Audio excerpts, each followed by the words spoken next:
Do I want to comment on the question from... oh, I no longer see it on my screen. If a certain content creator was happy about this update, Bruce's favorite.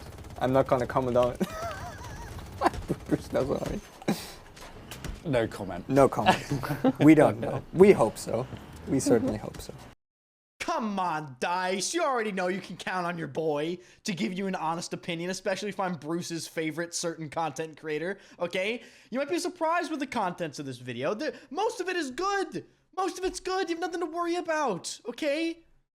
Hello guys, welcome back to the channel. In today's video, we'll be talking about Battlefield 2042 Update 5.2, whether or not it is even worth downloading or trying, my opinions on all sorts of things that happened in the updates, and maybe some interesting things that you didn't know, and I'll give some updates on some upcoming videos that you might want to subscribe to the channel to see. I'll be giving a full overview and comparison of the old Hourglass to the new Hourglass, and I'll be doing a sort of a secret changes video, because as we all know, DICE simply can't be bothered to put every single thing they did in the patch notes, and there are many things that they didn't put in the patch notes that are very important. Namely, they actually rebalanced a ton of the weapons in the game, and you deserve to know what they actually did to them. So without further ado, let's just jump into things. If you enjoyed the video, hit the like button and subscribe to the channel. Have some cool videos on the way for you guys, some informational stuff, and let's just start off with the weapon changes themselves. So as we know, the LMGs and SMGs both received the same treatment the ARs did, where now you basically have to burst at a certain point, and they change their minimum and maximum spread and their spread increase and all that sort of stuff. I'll just start with my thoughts about the SMG changes and how they played out. As far as the spread, you can definitely tell that there's more spread, but I think the LMG changes are worse than the SMG changes. I didn't find myself missing out on kills because of the SMG changes. I didn't find them to feel terrible. They're definitely more reeled in their SMG role, I suppose you could say. They don't kill people out to, 80 or 100 meters like you could sometimes do with the Bison. But there's one very strange change they made to the K30, and that is up to debate whether it's a bug or not. In my opinion, it's not a bug. What they did to the K30 is they essentially made the recoil pattern, as far as I can tell, almost exclusively horizontal. We're talking like it recoils exclusively hard to the left. And the reason I don't think this is a bug is because it's too consistently functional to be a bug. Like, this is definitely someone changing the recoil pattern here. I'm not certain why they decided to do this, but don't use the K30. It is terrible. Like, it really feels really bad, ladies and gentlemen. Now, as far as the LMG changes, the LMGs received the same general treatment as the SMGs. They basically tried to make bursting viable, and they added spread and all that. But the LMG's spread increase per bullet, meaning, I guess, how much the spread builds as you shoot, the LMGs feel really bad, in my opinion now. I find myself having to burst much like I would have to burst with, say, the MG4 or the M249 in Battlefield 4. If you remember how the LMGs worked in that game, you are simply not going to get away with shooting even like 7 bullets in a sustained burst unless you're right next to people.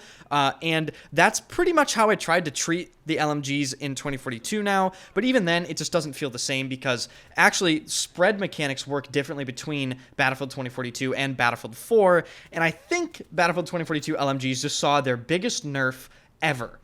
Now, that isn't to say that the LMGs are completely useless. They're just going to take some getting used to and probably some further tweaking because the nerfs could have been executed better, in my opinion. The bursting doesn't feel as snappy as it does in previous games, such as Battlefield 3 or Battlefield 4.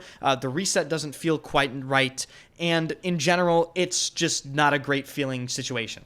But it is worth noting, if you want to avoid every single one of these changes, just use DMRs. DMRs have seen no changes to their spread thus far, so the M39 and the DM7, BSVM, all those weapons, SVK even, are now probably the strongest weapons in the entire game, because you're essentially just fighting nerfed versions of other weapons with unchanged weapons.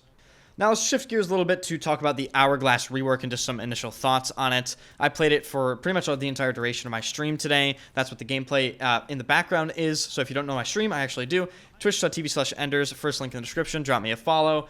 So when I played Hourglass, my expectations were low. And when I mean low, I mean if there was a bar, you couldn't even find the bar. And I just loaded in, and I was like, okay, well, it's Hourglass. what are they realistically actually going to do?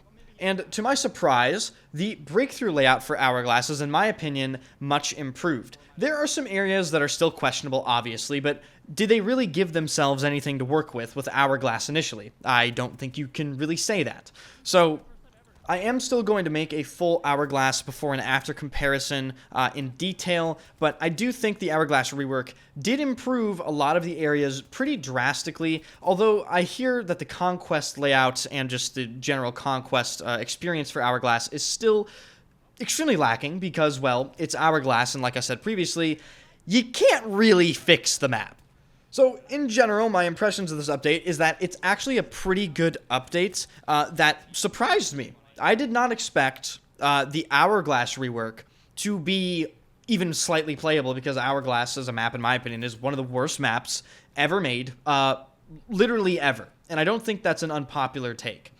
This update did a lot of good things. They kind of reeled in some of the weapon categories, such as the SMGs, the LMGs. While the changes aren't perfect, it was necessary, and I don't think that'll be the only thing to happen to LMGs. I think they will probably tweak them further once the community complains enough. As far as the vault weapons and all that sort of stuff, the vault weapons receiving more attachments is always a good thing. If you didn't know, the M1911 now has a 18-round magazine, which is kind of insane because that took the M1911 from a fairly irrelevant sidearm to an incredibly effective sidearm with a lot of ammo. So it's always good to see further attachments being added to weapons that previously didn't have them. And of course, I will make a complete separate video going over how all of those weapons were rebalanced and some of the other secret changes in Update 5.2. If you wish to watch those videos and my Hourglass rework video, hit the like button and of course subscribe to the channel. Turn notifications on so you don't miss an upload.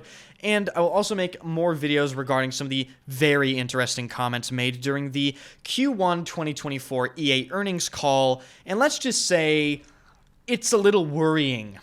So thank you guys so much for watching. I really do appreciate it. I'll see you guys in some of those next few videos, and hopefully I'll see some of you guys pop in my stream. I'll be playing Battlefield 2042, the Hourglass rework again tomorrow. First link in the description. Drop me a follow. It is free, and of course join the Discord and follow me on Twitter. All those links are in the description. I'll see you guys later. First sector's just 97 head glitches. It really is, yeah. Alright, I just got zaned by the milkman. The